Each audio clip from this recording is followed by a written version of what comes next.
そして私が選び取ったのはイギリスで星空が突如なくなってしまいました。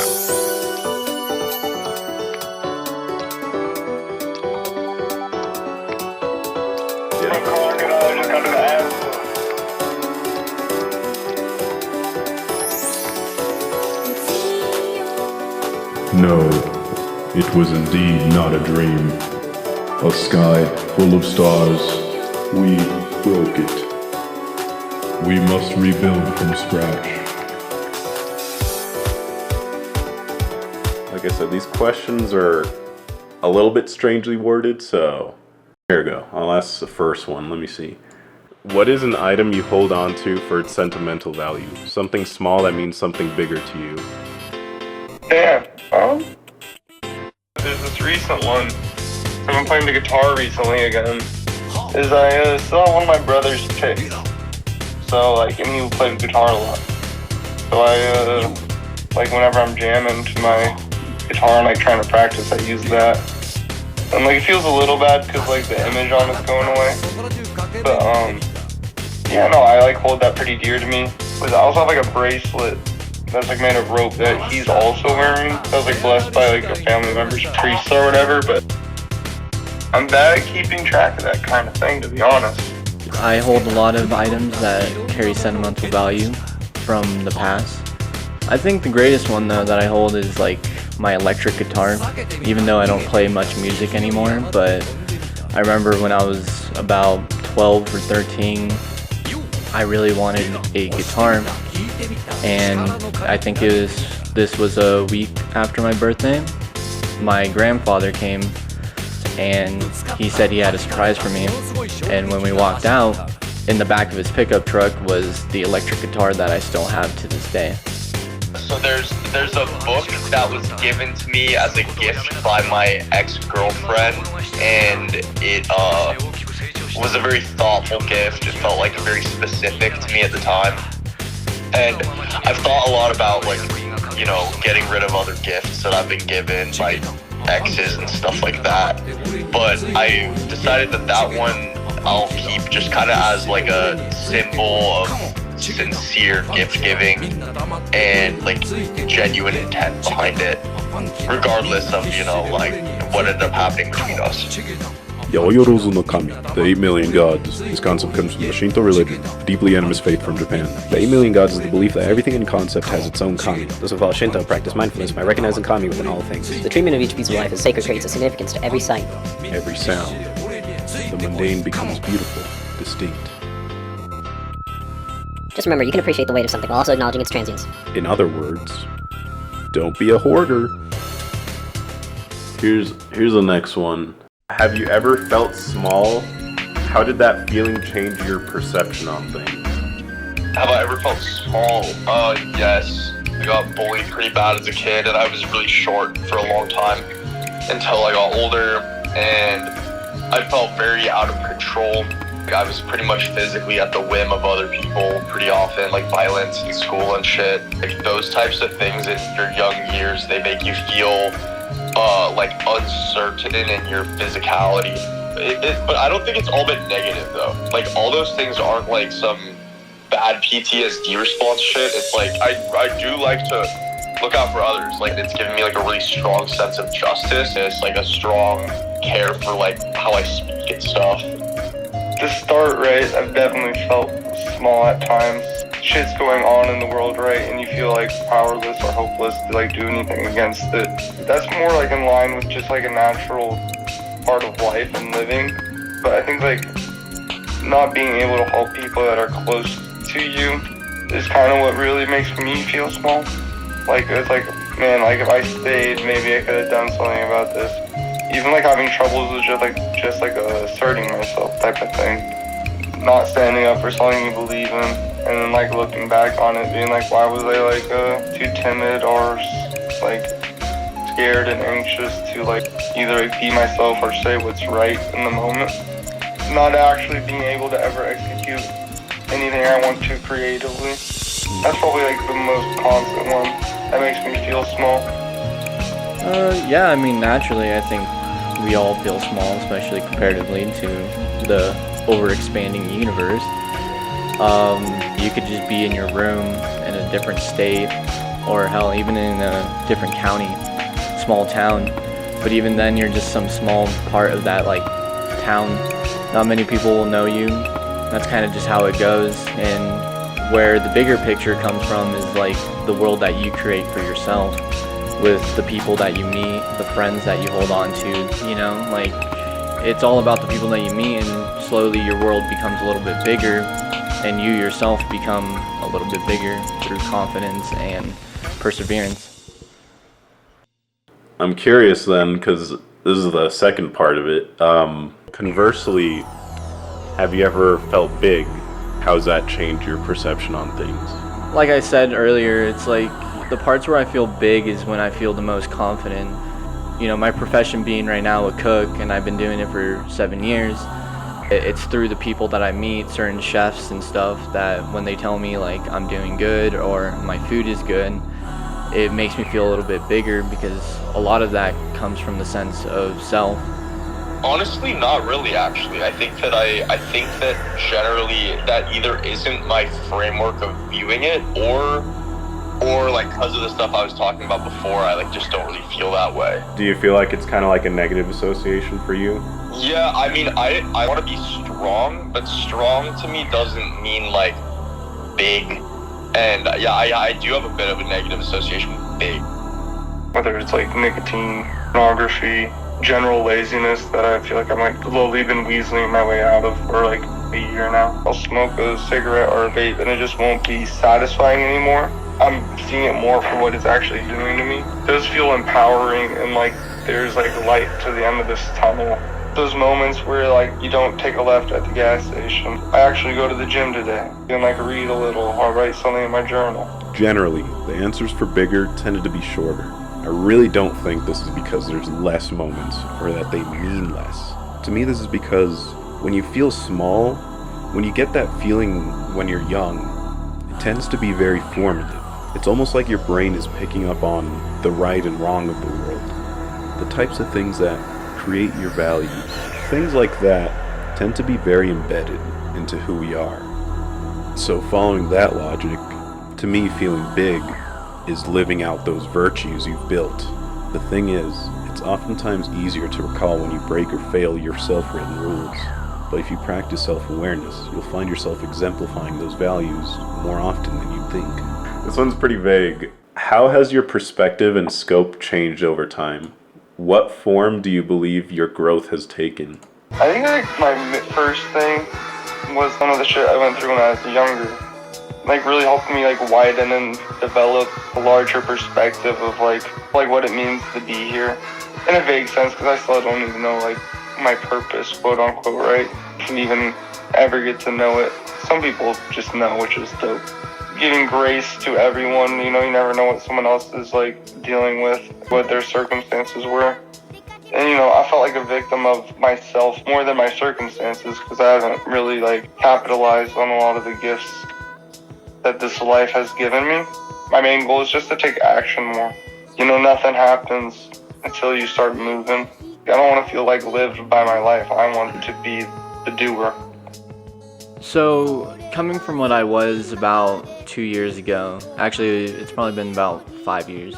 When I first broke up with my very first girlfriend, that's when my perspective of life changed. Everything's great and like you feel nothing, and you think that you feel nothing and you would rather feel nothing. I think the biggest change in my perspective was probably a year back when I started realizing I wasn't thinking about that person anymore, and that I was more thinking about myself and others around me, people who love me and people who care for me. I made a real change in my life.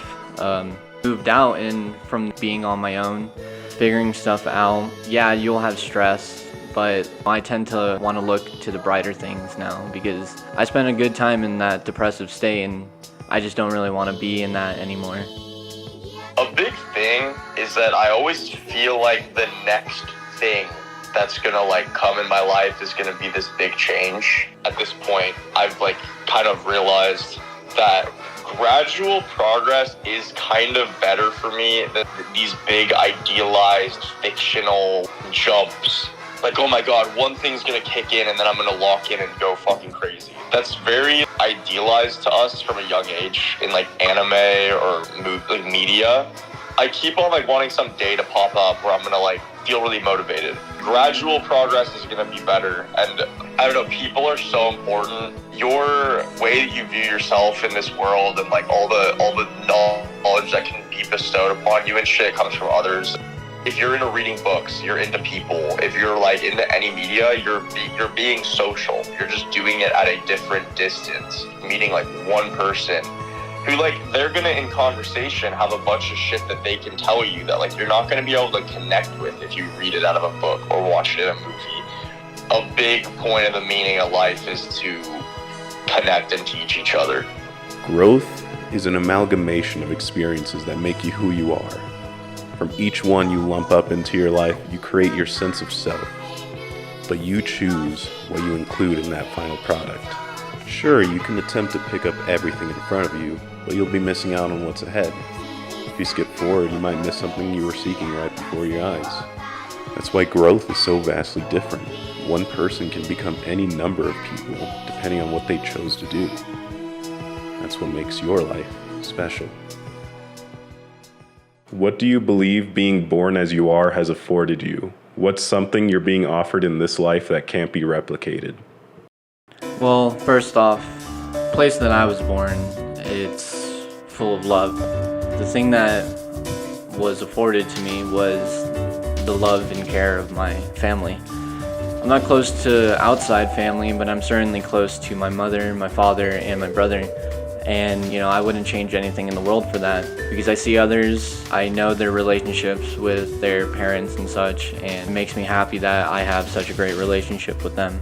Not only that, but the place that I was born, I spent 24 years there, and, you know, I met so many great people.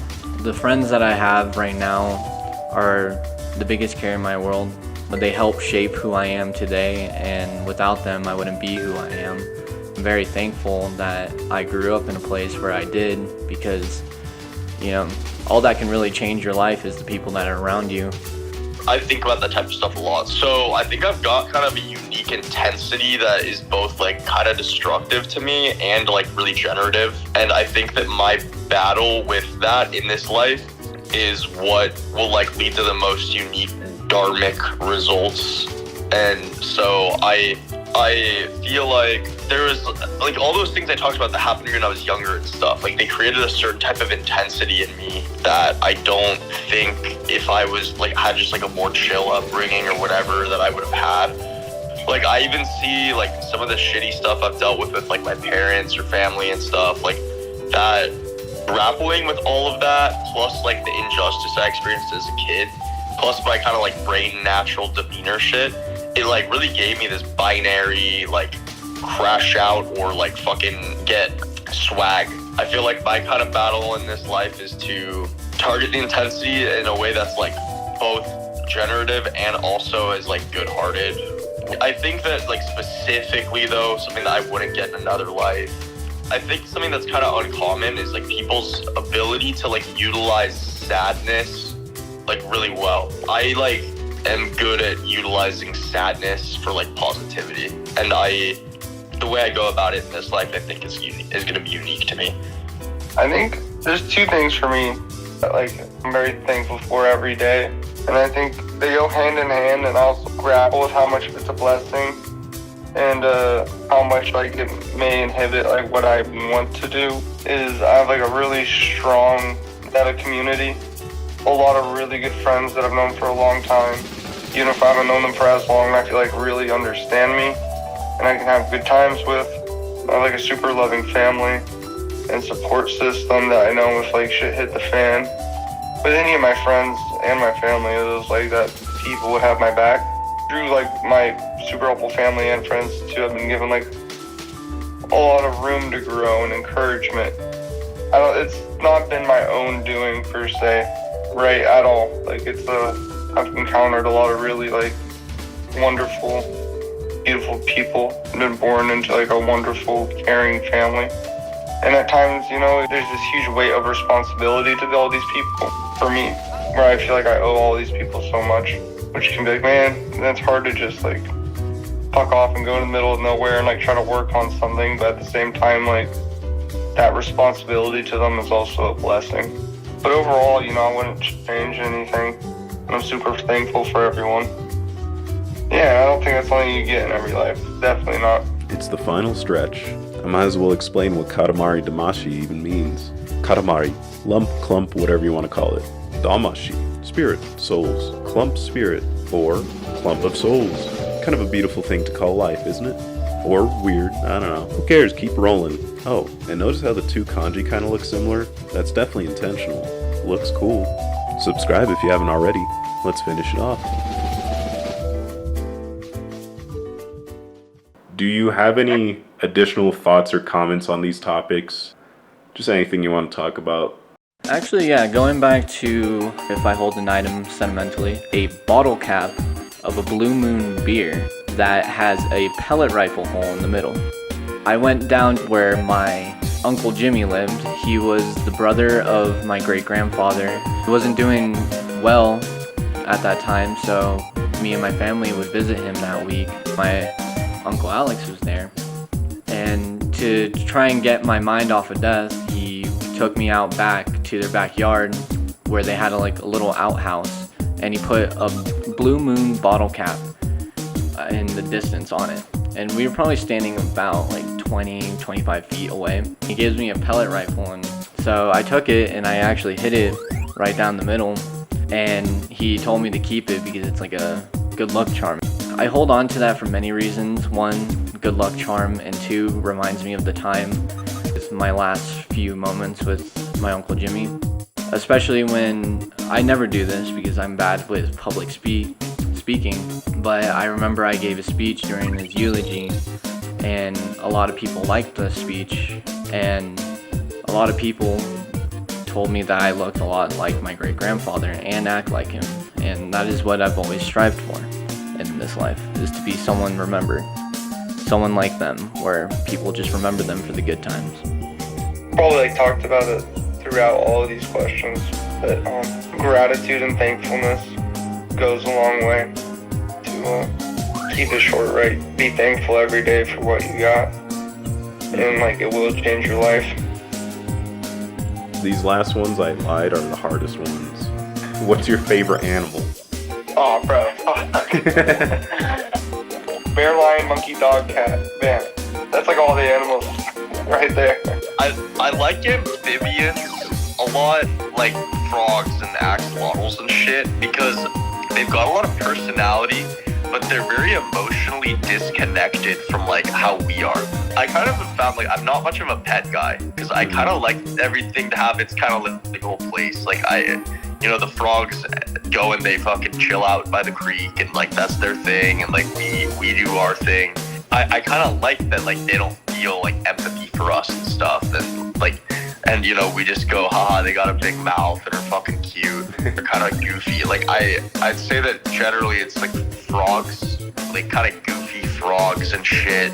My other favorite are the resourceful birds, crows and ravens. I like how you said the resourceful birds, the chud frogs versus the resourceful birds. Easy, the fox, because in Japanese culture they are considered the spirit guides, and that shit's pretty dope. They're also usually mischievous and liars. Yeah, and they're fucking fake. Do you have a favorite constellation? Bro, it's funny because of all the shit I'm into, I should know this type of thing, but I don't. There's the Chinese ones. You don't even have to use the Western Okay, ones. never mind. Whatever those are, I'm picking it. I like Orion's belt. We'll keep it classic and just go fucking Orion's belt. Big or small, the only thing that really matters is the weight of things. Figuratively. Your Katamari doesn't have to be complete to be beautiful. And just because you don't see the first things you rolled up in the final product, doesn't mean they're any less important than any other part. Just as many stars as there are in the universe, there are people out there that will appreciate who you are. And together, you can build the best version of yourself and each other. It's a clump of souls because you can't make a star without the love and care of everything around you. Hug your dog, Tell your friends you love them. Dust off the doll that your grandma gave you. Wear the embarrassing shirt your parents gave you for your birthday. Take a page out of Sisyphus's book. Sisyphus's? And keep rolling.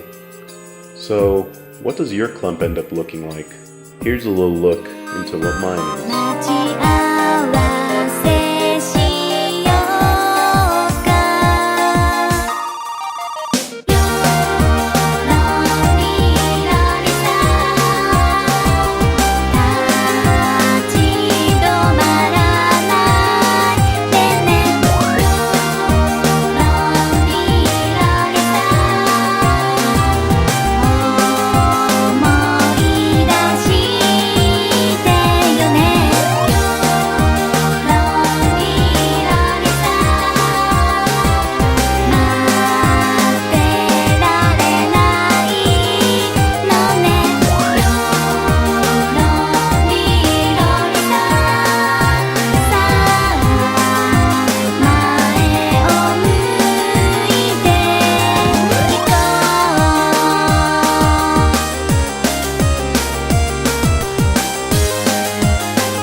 Every day with rain 二人で Every day with rain 固めて I'm gonna wake up with a smile I feel laugh it like a child Believe あなただけ We are all real That is my loving 雨の中で踊る Come like a journey Sometimes you have to lose to gain. Without self-awareness, self-control, there is little that differentiates man from beast. But if you start picking up the pieces, if you're willing to start over again, all that's left from there is love.